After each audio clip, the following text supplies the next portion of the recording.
Sarah. So I have to say thank you to Sarah because yes, 3 years ago she wrote to me saying, "Hello, good morning from Seoul. My name is Sarah. Da da da. I'm going to send your link to Raffaella, who organizes this lovely meeting where you are right now." So thank you very much. And then Raffaella got in touch, and as she said, it's taken 3 years, which is my fault for procrastinating. And then the decisive moment came in, as they say in photography, because Raffaella sent me this picture and said, "Look, here." She goes, "I saw the scene. I thought of your work, etc." So, and I thought, well, I now can't turn her down, can I? Because she said she's been inspired by me. I mean, what a lovely, lovely thing to say. So Raffaella took this picture, and I think it's fabulous because everybody in this car has their feet on the ceiling. I know there's a hand in here to confuse us, but that makes it even funnier. So Raffaella, great photograph, and yes, it just went okay. This Raffaella means business. She wants me to talk, so here I am. Thank you, Raffaella. Now, this wouldn't ever be here, this talk, well, maybe it would, but Elliot Erwitt is my inspiration in the very beginning of my photography, sort of taking photography a little bit more seriously, let's put it like that. So I was lucky enough to be, my first job in advertising was at an agency called Saatchi and Saatchi, which there's probably one in Seoul somewhere. It was a fantastic place to start my work. It was full of dynamic people and brilliant people. And in my first few months, the head art director in the creative department would say, "You're new, go into the art buying department where all the photographers' portfolios are, and look at them. You need to know about photography because you're going to be hiring photographers." Because I was making up the advertisements. I wasn't a photographer back then. And I discovered this man, Elliot Erwitt's portfolio in the art buying department. And I don't know if you guys know of him, but we lost him 2 years ago, very sadly. He was a Magnum photographer, and what I love about him is that he didn't choose to go and chase fame through shooting war and famine and all those, you know, um, violent sort of things that so many photographers want to become famous doing. He just looked at the world with love and wit and humor, and he's so intelligent. And as Raffaella was talking about finding the extraordinary in the ordinary, this is an Elliot Erwitt photograph. Now we would all walk past this. I think we would hardly notice that there were two people of a certain age sitting in deck chairs. But Elliot Erwitt didn't walk past it. He saw the potential in this, and here is the potential. Boom. They've gone. So he saw the wit. I don't know which he saw first. This is a question I've always asked myself. Did he see this photograph first, whereby it looks like the couple have been ejected from their seat, or did he see this? It doesn't really matter to me ultimately, but that he presents it like this in his book, and I'm just howling with just delight and glee and joy because he's just taken such an ordinary situation and made it very, very funny. I've only got a couple more, but I'll show them anyway. And this one also, this is in Rome, and he's just stood in the perfect place. He's chosen the right statue. The moon's, everything's balancing. The moon's just at an angle.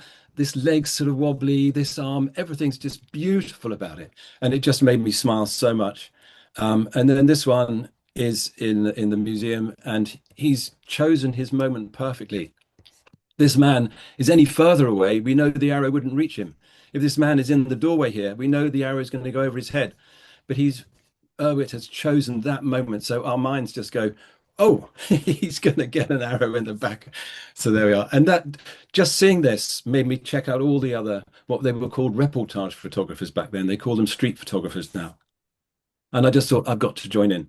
So I went and spent quite a lot of my monthly salary on a camera, a little tiny pocket camera called an XA2, and off I went shooting and shooting and shooting, because I was in an advertising agency. I was being sent to the North Sea to do something, or to South Africa if I'm lucky, or whatever. So what a lovely career to carry a camera around in your pocket. Having said that, I now realize I was taking photographs even when I was 11. And one of my mottos is always have a camera on you. And here I am in a classroom at the age of 11 with a camera on me. So I'm like, oh, really? This is sort of so odd for me. But I've taken the child, messing about. So in the sense, the finding the extraordinary in the ordinary. So after shooting all this stuff, along comes digital. I've got all my photographs in packets and on negative and this. I do nothing with them. I haven't got a dark room. I do nothing with them. They just sit around. And then digital comes along. So I can suddenly scan everything in. I can have a website. I can enter competitions. And probably about 20 years later, I've done a bit of put my work out to the public. And a Chinese paper rings me, not rings me up, but gets in touch by email and says, could we do a feature on you? And I go, well, what a compliment. Yes, of course you can. That'd be wonderful. So this lovely paper magazine does a feature on me. And, here are some of my early photographs. They've chosen a very nice selection, I think. And yeah, so that's the feature. And here's the writing. And I realized that I just had no idea what this said, none at all. But about 10 years ago, a friend of mine from Saatchi days was creative director of Ogilvy in Shanghai. And he obviously was surrounded by Chinese people. So I sent this to Graham and said, would you have anybody who could help me translate it? And a translation came back. And if I've got time and don't talk too much, I will be able to read that translation to you later on. But this is the sentence. It's here. This is the sentence that actually flew out for me. Sometimes it needs you to just enjoy his work. Sometimes it requires your eyes to listen to the jokes it's telling you. And that just swept me away, thinking, what a beautiful description. And so I call the way I work, listening with my eyes. It's about a passivity. It's about not grasping for things. It's about just living my life, walking around, but with a camera on me. So when life gifts me something, which it does to all of us all the time, when it gifts me, all I, in a sense, have to do is pick up take my camera and click. Is the way I look at it. When I asked Raffaella what she liked about my work, was there anything specific? She said she loved the way I group things on Instagram. And this is possibly a hangover from advertising, in that in advertising you get a product or whatever, and you try and find different ways of illustrating the point you're trying to make. So what I do in Instagram is I choose a title, just a word or a subject, and then I put probably 10 photographs trying to show it in a different way. The first one I'm going to use is humans. So I've changed the layout of Instagram because I want you guys to see the pictures better than you would on an ordinary phone screen. Just humans being humans. I'll talk about some of the pictures. I'll skip over others. The idea with my photography is that you don't need the backstory.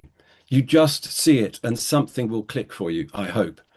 But I will tell you the backstory here. This is walking past a creche in the afternoon, and I hear a fire alarm go off. And it's a safety fire alarm. They're just doing a practice run. But the babies get put in their caged cots and wheeled up the hill. I just thought, what a fabulous picture. That's so funny. This is high fashion in Brittany on the west coast of France. This is a thoughtful young man who's put himself in a bus stop in London, completely taped off, never going to be used. Just made me smile so much. Very simple. He doesn't have a hair Mohican. He's used a banana. Very witty, I thought. Very funny. This guy, he makes me weep almost. How long has he been commuting? How long has he been working? There's everything in that face, in that pose. It just makes me sigh and think, is he coming up to retirement? It's so moving. Kids, airports, tantrums. And this is actually my brother-in-law who's coming to see me. And just as he rounds, this is in Provence on a holiday, and just as he goes around the corner of this stall, the bubble machine starts. Didier's face just went boom, and I just thought, what a fabulous picture. I've got permission from Didier to use this. He knows he doesn't look his best, but I've got permission from Didier to use that. This is in Singapore. We all know what the rain is like in tropical Singapore. It absolutely powers down. And just this little scene, the mum and the dad are behind the door on the left, and the girl just is fascinated by the raindrops, and there she is. It's just a cute picture in my eyes. This is central London. And this guy's smile belies everything. There he is carrying this cross on his shoulder, which is an instrument of torture. And he's got this cheery smile on his face. That made me laugh. Um, a classic British couple find, they want a picnic, but they can't find the countryside or a view or a hill. They find a car park and they stare at the hedge and the trees. Sorry if I'm laughing at my own stuff.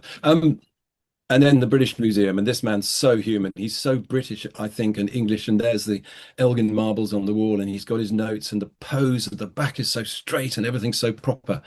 Absolutely beautiful. Suburbia. Well, we all know suburbia. We all know our city lights. The centre of town is full of energy and buzz and neon, but suburbia is full of weird and wonderful things.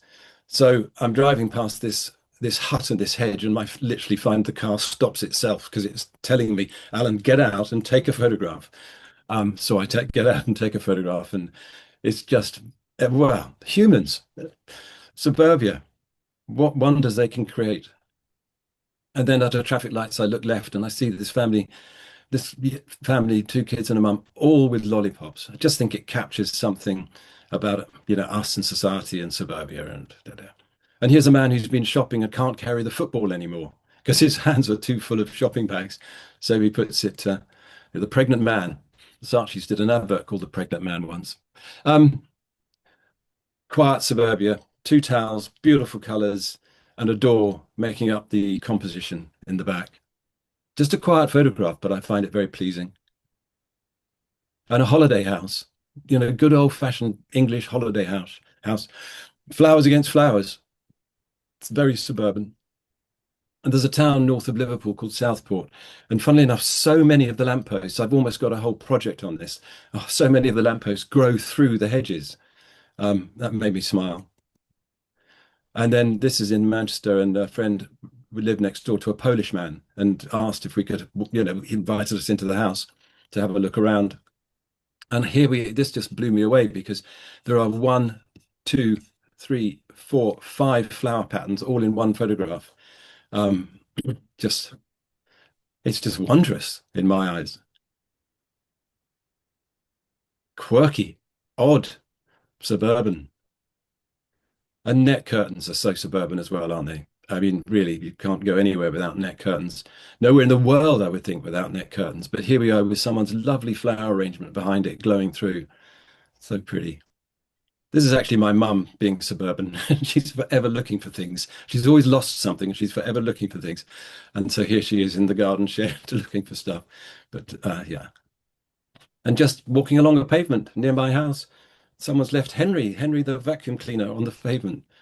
So suburbia. Hands. We live with our hands. We see hands the whole time. We just take them for granted, do we? I think we do. Here's some variations on hands. I think we'd got something out of the box and my brother's fingers were sort of stuck there or something. And I had my camera to hand. So boom, I get a picture. This is an artist explaining his work. And the shadow is so much more demonstrative than his hand is. This is in COVID. This is my mother-in-law. And I find it such a poignant photograph. I mean, it's not funny, but it is just poignant and it's also sweet in its way. And just this one hand coming out the window, and you can just see her face saying goodbye to us. This is St. Martin's Art School in central London. And it's it's slightly contrived because they maybe have wanted this to happen, but I do like the picture. And Raffaella chose this one, didn't you, Raffaella? Cheeky. The mannequin, the window arranger has definitely used the arrangement of the hands in a very clever way. This is the artist Anthony Gormley, who made a glass box and filled it with mist or fog. And I'm standing outside it, and I see this they can't see each other. They can't see more than 10 centimeters in front of their eyes.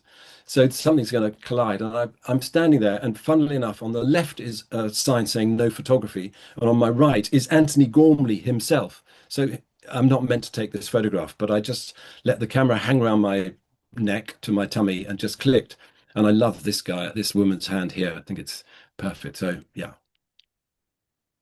And yes, this is set up. Not many of my pictures, very few of my pictures are set up, but this is we're in North Devon and my friend holds his hand out and we get a beautiful picture of a rainbow. Just ordinary life at a bus stop. We all do this, and I just thought, well, I'm going to take a picture of it. I like it. Quirky. And yeah, hands, eh? Another slightly cheeky photograph, but I love, look at the expression on the man's face. It's fantastic. Sorry if I'm giggling at my own pictures. Anyway, frosted glass. How am I doing for time? 20 minutes gone. All good, all good. Um, Good, good, thank you. So frosted glass is a street photography cliche.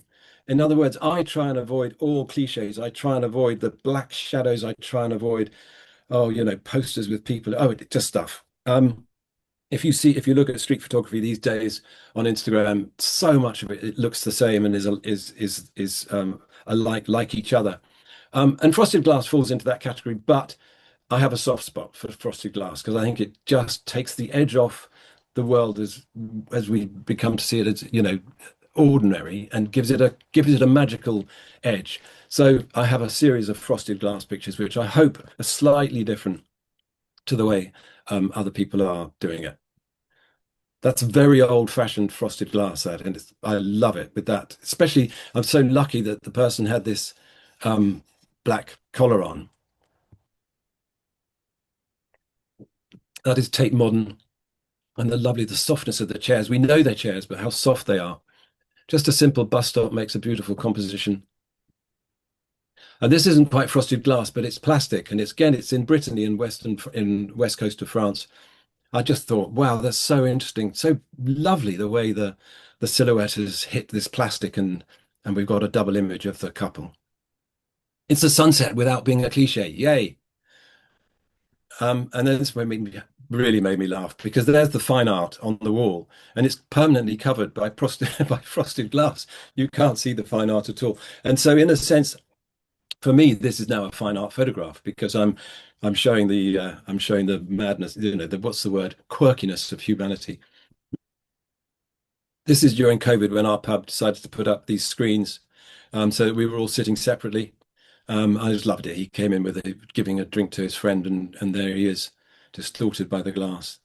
And somebody's had a ball on a London bus, but I just was lucky that we went past a traffic light at that time, and up came, the high lit the glass with the beautifully drawn hearts on them. Just a window on a street with flowers behind the frosted glass. Makes it painterly. Loved it. Someone in an office talking about their work or talking about a presentation or whatever, and I just thought that was so elegant and lovely, the way the hand is so graceful. And this is a pair of binoculars, old-fashioned binoculars. And put the camera, I've got them the wrong way around. So I've put the camera in the distant end and I'm shooting through to where the UI should be seen.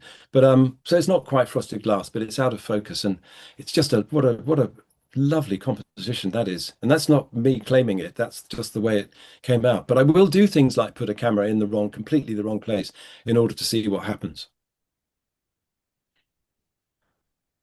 That's Singapore, hard light in Singapore, making just a lovely quirky shadow. This is a street very near me. I love it when there's a photograph near me because we become so used to our local area, we stop looking at it. But this is only 150 meters from my home, and this tree here is behind the wall, as is that one.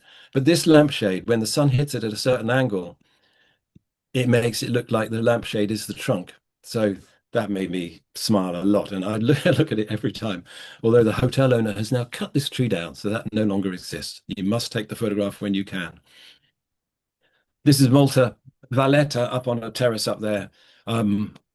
Green cast iron against with hard sunshine coming through. Just this picture dances for me. I love a photograph that makes your eyes dance. You can tell what it is, I think. I know what it is. I hope you can see exactly what it is, and that some is table and some is shadow. But yeah, I love a picture that dances. Just walking past a barber's in a little district called Kennington, and these words are obviously written on the glass, and the sun is projecting it onto his head. And in a sense, that's the last thing that needs washing because there's no hair there. And this is one of my advertising travels just in a hotel room, and that light hits the window, and I just think, gosh, that's so beautiful. So it take get a photograph of it. This is Chinatown in London. Excuse me. And what I like about it is that the lanterns are all obeying the laws of nature here because the sun's obviously shining down. But the shadows are also obeying the laws of nature here because, but we go from ordinary, ordinary, ordinary to this dynamic movement against the wall. I just thought, God, that's electric. I love it. And um, I don't know. I don't know what if it's an allegory for something or whatever, but just as a composition and just as an idea, I think one's eye goes, "Wow, look at that shadow. It's got such power in it." This happened on Waterloo Station. Um, I know there's an upstairs to Waterloo Station in London, and I was down on the ground near this guy, and I saw him. He was shuffling very slowly with his dog, and I saw the shadow he was casting. So I sprinted up these stairs to get above him on the balcony. And I was glad I did. I just managed to get him in this lovely compositional triangle. And I took a bunch of pictures, but I like the one here where his stick hasn't quite touched the ground, suggesting he's moving still. So yeah, happy with that picture. And the chaos of this one, this is near the National Gallery in London. Again, I love the diagonal movement here with the chaotic um, patchy shadow here. No, lovely contrast in my eyes. And a selfie as a shadow. Um, I saw this a long time ago, before selfies were a real thing, actually, I think. And I just loved it that it split me in half, and I'm huge here and I'm tiny there. That made me smile. And here's a in the shadow section, here's a shot that isn't a shadow, but I try and do this quite often because I love throwing us our beliefs about. So you can look at that at first glance and go, oh, it's the shadow, because you can see this shape is the same as this shape, but actually it's roadworks. And I like it that you have to take a second glance at this before you get the story. Which brings me to this line, which was written in 1747. This sort of helps me explain the way I work, I think, because I love this line. It's often done at funerals or whatever in the hymns, but it's just such lost in wonder, love, and praise. Is no greater state, surely, because being lost means we don't have control. We know we don't have control because we're lost in the wonder. And this world around us, if we just actually, why are we aware? What is this consciousness? How can we see the world? And just generally, is this a miracle? I think it's a miracle. So, lost in wonder, love, and praise is a beautiful line. I followed a philosopher, sort of spiritual philosopher, let's call him, called John Klein for a while in the 90s. And this was a line he said, which I think is so powerful and so true. You have your crush on someone as a teenager and you chase them, but you can't achieve it, can you? It has to be reciprocated. You can only, as he says, only be available for it. And so walking around the world with just walking around my life, simply just being in love with the world, is just being available. So when life presents a photograph, all I have to do is click because I'm having that moment. A lot of them are rejected, these wonderful moments I'm talking about. Don't you worry, a lot of them are terrible, but occasionally one or two come through. And this is an adaptation of a line which is sort of, I think, I don't know if it's a religious line or Christian line, but it's love and do what you will. And the idea is that the love tempers your doing what you will. So all the things that you think you might, oh, but what about someone who wants to be violent? Well, no, love and do what you will. So I just changed it. And often I sign, if I'm sending a book to someone, I put this in the front, love and carry a camera, because it's given me so much joy. Simple as that. Onto some slightly different, sort of more listening with my eyes photographs, which other people might call landscapes, but I'm never quite sure what to call them. So I call them lifescapes. So here I am. This is one of my photographs that just went in a packet, came in a packet like this. And I'm just showing you the size of it. Tiny little imprint. This is Wham's last concert. So George Michael, I've just cropped him off up here, poor lad. But there we are. And there it is. So I've got hundreds or scores of these packets lying around, and I thought nothing of them because I wasn't really looking at my photographs until digital came along, and then I could scan it in, and then suddenly I realized, well, actually, I think I've got a photograph here. And when I blew it up, I saw a single word in here. Now, you won't probably see it from this stage, and I'll go to the next slide. But this is Wembley in London. Wham are on the stage here. It's sun. Look at the day we've got. Beautiful weather. This is canvas looking like a beach. It's almost sort of, you can almost see the warmth. And there's the word. Catherine Hamnet was making t-shirts. And this is the one word on someone's back, life. I thought, well, that's got to be. I mean, I don't often title a picture actually, but I've titled this life because I think it's such a beautiful word to be in that picture. And here's a few more. So I'm not going to talk much through these because we're going to just pop through them. A water park in Greece. I mean, I will talk about this.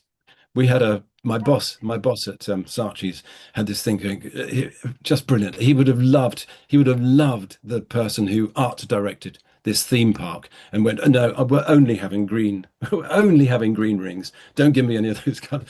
Isn't it perfect that they're only green rings? A playground in France, a demo in Trafalgar Square. This is stuck on a ski lift in Verbier. The ski lift broke down. It's just there's total cloud cover, slight snow coming down, and I sat there for 20 minutes just with this valley with nothing in it except for skiers. I was in heaven being stuck on that ski lift. Crete. And people say, well, how did you get the sun to be there? Well, actually, you just move until the sun is, you move your body and the camera till the sun's in the right place. This is very grainy film by mistake, actually, but there we are. This is North Devon as a storm's coming in, and this is literally the calm before the storm. And there's a swell here coming across the North Sea. And the reason there's a single wave is that every 7 seconds or whatever it is, a wave hit a rock. There's a rock sticking out of the water there. So there's just this single wave in this dark, moody, oncoming storm, just walking across a playground in the mist. Wiltshire, beautiful county, golden summer. I love I mean, I've done a bit of work on this to make it really shine, but I love the simpleness of this golden summer, and yet the greens had held the hills had held their green. A little story about this one, which is that in Hong Kong, everyone goes to see the lights. So we're across the water from the lights. So many photographers are there. They're going to photograph the lights. And I'm thinking, well, man, I can get a better photograph of the lights from a stock library than probably I'll ever do. But what happened is the gloom came down, the mist, the soft rain came down, and suddenly these neon signs were pinging through the gloom. And so I'm the only, listen, I'm not bragging here, but honestly, I work in that way, thinking, well, this is now different. What can I see? And I've taken this photograph while everyone else is waiting for the lights. So I think I've got something fairly magical here. There we are. And this is Clapham Common near me. Again, a mist. And the sun, if you get a thin mist and the sun tries to get through, that's why it's hit this goal, and it's kind of pinging back at me. You can just see the trees and stuff here. Here we go. This is the Irish Sea. It never doesn't have a wave, but that day it didn't have a wave. And I've done a little tiny bit on this in that the moon was here and I've moved it to there. I just wanted the symmetry. But I love the light. I love the composition. Quick story about this one. This is a house on the way to that beach in Wales, and driving past it for 10 years in a row, and I think I must stop, and I never stop because there's a family or there's a cat in the car or there's whatever. And so I drive past, and then one day I'm on my own. So I stop the car and I take my photograph, and I'm very happy with it. I love whoever the road person was who painted this line. I think they should come and put their signature here because it's the most beautiful curve. And I love the contrast with these hard lines here. And then I looked this up on Google Maps, just a couple of years after taking this. And this is what it looks like now. So I say to myself, take the photograph. You must take the photograph because things change. I mean, there's nothing there, is there? Literally nothing there. Raffaella used these in her advertising the talk.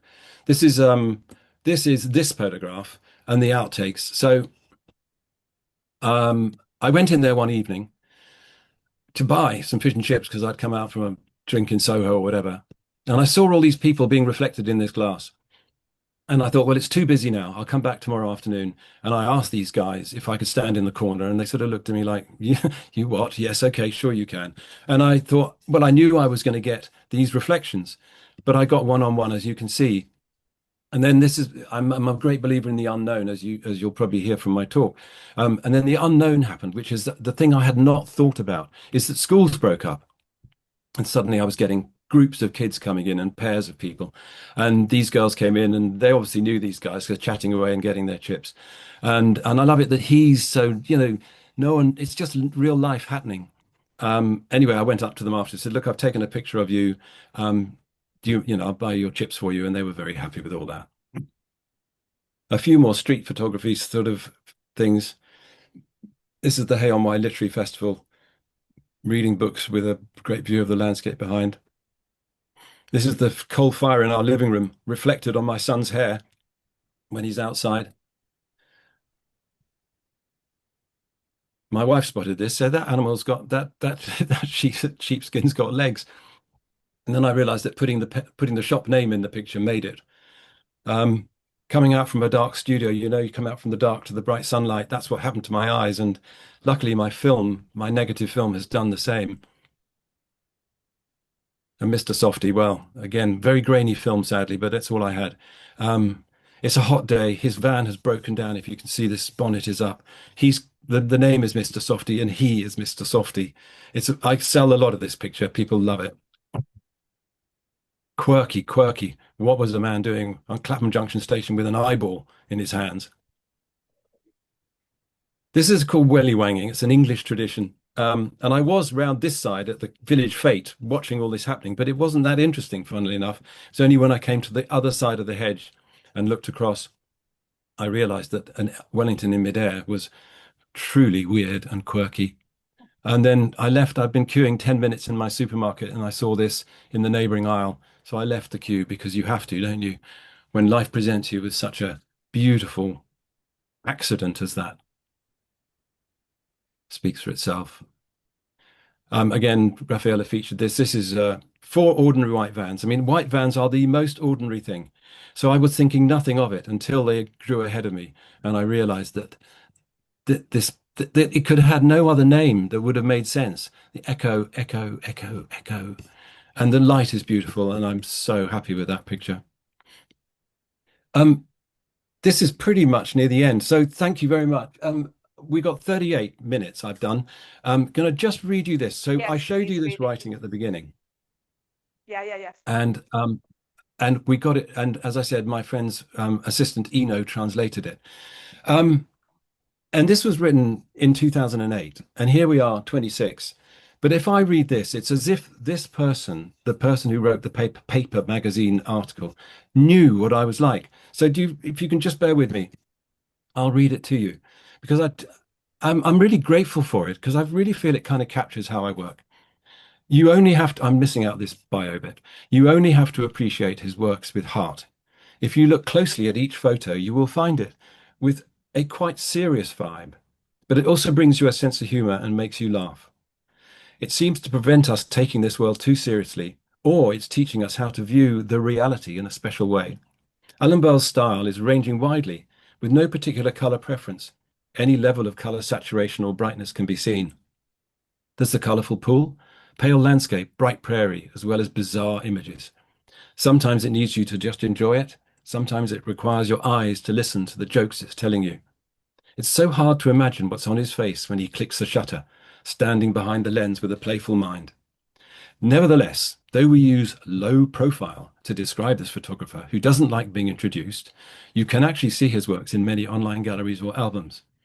Perhaps Alan Burles doesn't care much whether he's remembered, but he does care that more people see his works every day and therefore realize there are more interesting things in this world. Final sentence. There is no answer. Seek it lovingly. Enjoy the world. Boom. Thank you. Raffaella. 39 minutes. How's that? This was great. You cannot hear us clapping. I'm doing this close to my mic, but I can see you now. thank you so much for this.